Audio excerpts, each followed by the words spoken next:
বাংলাদেশের অন্যতম বৃহত্তম প্রকল্প হাতিরঝিল এবং হাতিরঝিল সংলগ্ন এলাকায় যত রকম এলিট শ্রেণীদের যাওয়া আসা এবং তাদের কথা মাথায় রেখেই তৈরি হয়েছে বেশ চমৎকার একটি বৃহত্তর shopping mall.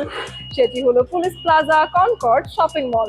Police plaza shopping mall যেদিন থেকে তৈরি হয়েছে ঠিক সেদিন থেকেই মানুষের আনাগোনা ভীষণ রকম ভাবে বেড়েই চলেছে এবং ঈদের শপিং তো ইতোমধ্যেই বেড়ে চলেছে, মানুষের আনাগোনা চলছেই এবং ঈদের উন্মাদনা সবার ভিতরেই দেখা যাচ্ছে।